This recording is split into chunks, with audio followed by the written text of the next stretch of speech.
right. How is it going? This past week for me has been a little bit of a stressor for me. It's been a stressful week. On Sunday, I noticed my beautiful little Frenchie started shaking his head a lot. And now if you don't know, French bulldogs have just endless health problems. I would not recommend getting a French bulldog. I love him dearly. He's amazing, but yeah, a lot of health problems. If it's not his skin, it's his ears or his eyes or his teeth, or they're not eating. They have got an allergic reaction. It's just nonstop. It's just forever a problem. They can't breathe out of their little squish faces. But thankfully, we've been pretty lucky with our little guy. He's had a few little problems here and there, some stuff with his teeth, some stuff with his ears. But so yeah, this weekend, once you see the head shake, you're like, oh shit, like it's near infection. So, anyways, he got a bad ear infection, and it's a Sunday, and my vet is closed, and instantly I just go into a complete state of panic. It's I don't know what it is when it comes to my dog. I just immediately think worst case scenario, something bad is going to happen. I'm overwhelmed with like so much anxiety, like instantly my chest starts tightening up and I can't take my eyes off him. I'm looking all around everywhere to just make sure like I'm always like he's in my peripheral vision, and it's just the worst. I think like, okay, well, what if the infection gets in his brain somehow? What if he has to go under to get the infection cured and he doesn't wake up from the anesthesia? There's just so many little things that instantly my mind is going to. And then I'll start like looking up ear infections on the internet, and that's just when it gets like overwhelmingly bad. Like I know I shouldn't do that. Anyways, thankfully, my fiance is very level headed. That's one good thing about being with a doctor. She's always like, he's going to be fine. He's going to be fine. Now, she's also very compassionate as well, but for some reason, she just doesn't spiral out of control like I do when it comes to him. I know her heart is in the right place, but it just doesn't burst into a thousand pieces like mine. Like I just see this perfect little thing that I'm responsible for, and he's clearly in pain, and it just absolutely rips me to shreds. I don't know what he's just got this hold over me, man. It's crazy. But long story short, I got him into a vet appointment pretty soon.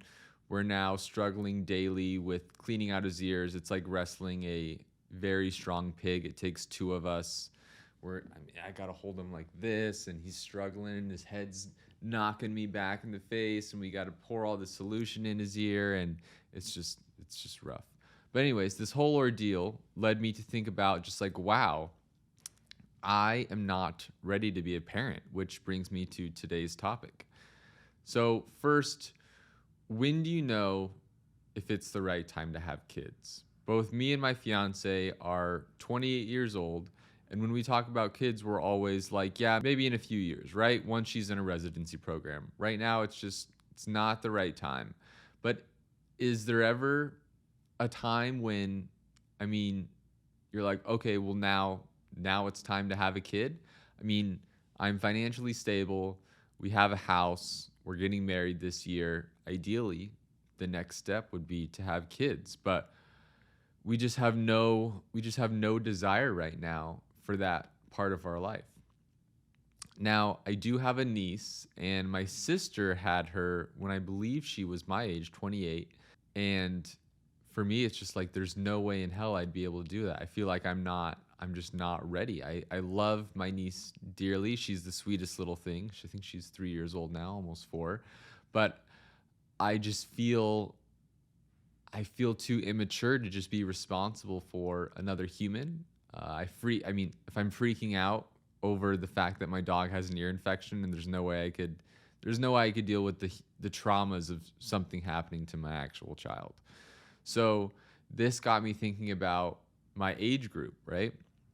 So I did some research, and come to find out, I'm definitely not alone here. More and more millennials. I am a millennial. I'm on like right on the end cusp of it, of a Gen Z millennial. But more and more people of younger age are not having kids. They just don't want kids. And I'm not saying that I don't want kids. I'm just saying currently in this time of my life where I probably should be thinking about having kids, it's just not a priority for me right now. I want to accomplish so much more in my career. I want that to be kind of my core priority of mine still over the next few years, because I know the second that I start having a kid, my priorities are just completely going to shift. So, what do? I turned to research and I found out just some reasons why more and more people of younger age groups are putting off having kids. So, let's talk about them, okay? First, it's just a loss of interest. It's become more socially acceptable in recent years to just not want to have children.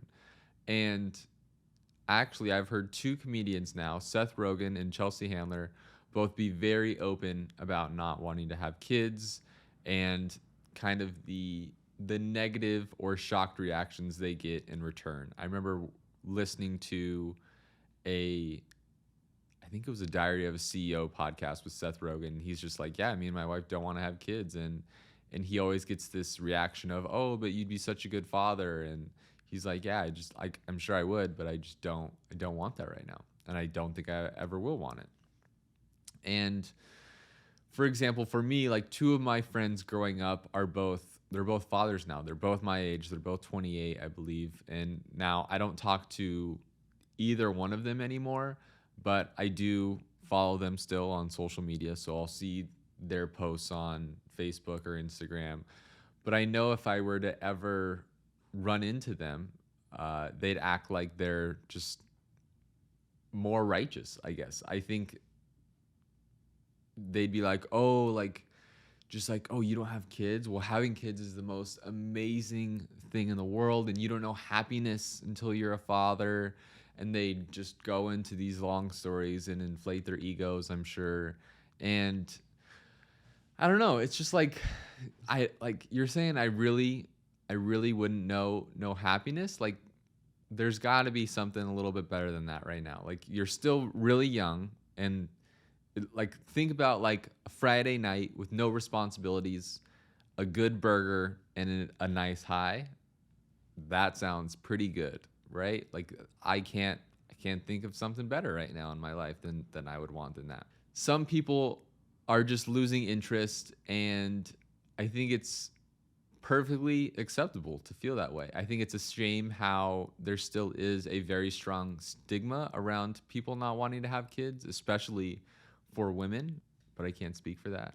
I can only speak for myself, but I think yeah, women definitely do have a more difficult conversation if they say they don't want to have kids. A lot of people take that personally for some reason, but the number two reason why millennials are having less and less kids or no kids at all is climate change and periods of economic uncertainty, like a recession or the recent pandemic, for example. Now, I can see this reason too. It makes perfect sense. I couldn't imagine trying to have a kid while COVID was going on as bad as it was during 2020 through, let's say, even like 2022, right? Um, and now American millennials, my age, we've lived through 9/11, which was pretty impactful, changed our lives, right? I mean, I was extremely young at the time. I probably was like, how old was I? 5 or 6 years old. So I don't remember it too specifically, but like I said, I'm on the bottom cusp of being a millennial. So most millennials have experienced this. We experienced the recession of 2008 and now a global pandemic, which is not very comforting, right? Like I can see why people would not want to bring a kid into the world when there's just not much certainty about the next couple decades. So, completely agree with that point. And finally, reason number three is the financial burden of raising a child. So, I did some research here. Supposedly, raising a child to the age of 18 in America will cost parents on average $230,000, and most of those costs will come in the first few years of the child's life.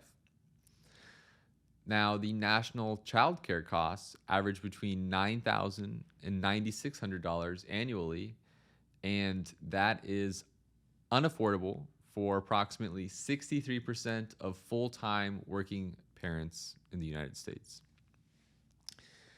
Now, my cheap ass is definitely not ready for that. I am the cheapest motherfucker I know. The only thing I really ever splurge on is food. And in that sense, it's really just because I'm a main brand type of guy when it comes to food. Like, I can't be eating great value cereal. Like, that's just not.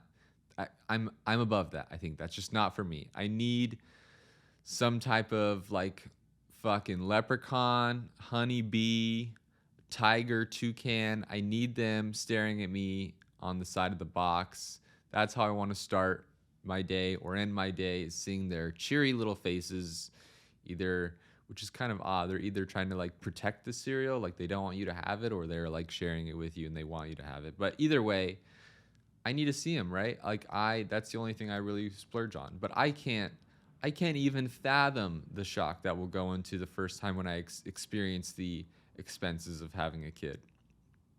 Like I just don't.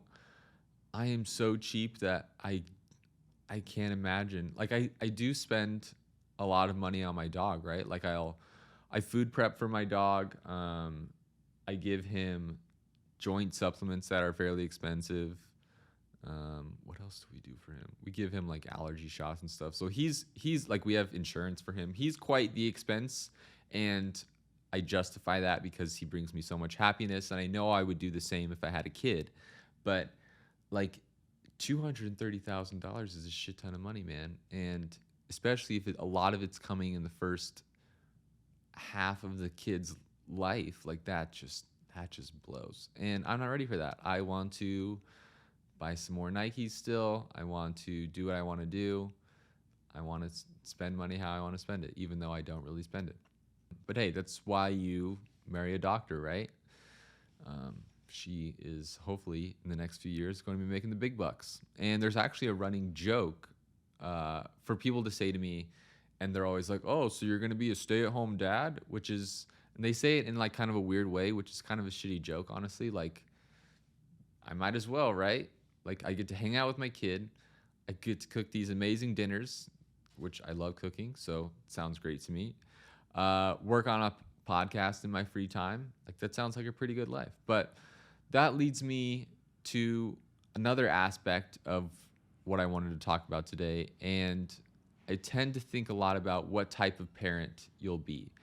I'd like to think I'd be the type of parent who's more like relaxed and lets their kids make their own mistakes. But I know like 100%, like I'm going to be the type of just helicopter parent. And now that stress just isn't something I want right now, I don't think. Sometimes my fiance and I are out somewhere like dinner or something, and we'll see a couple that's our age with a baby, and we'll be like, "Man, can you imagine having a kid right now?" And we'll just like be like both like, "No, there's just no way in hell that we could do this right now."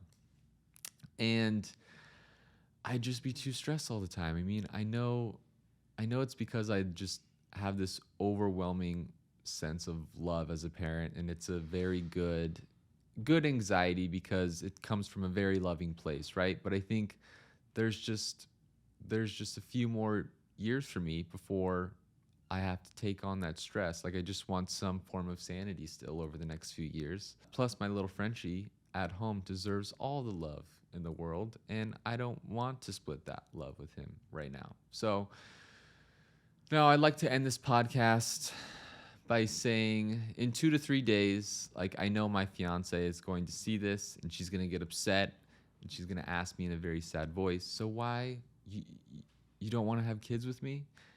And no, my love, I do. I want to share the journey of parenthood with you, and it will absolutely be the pinnacle of my entire life.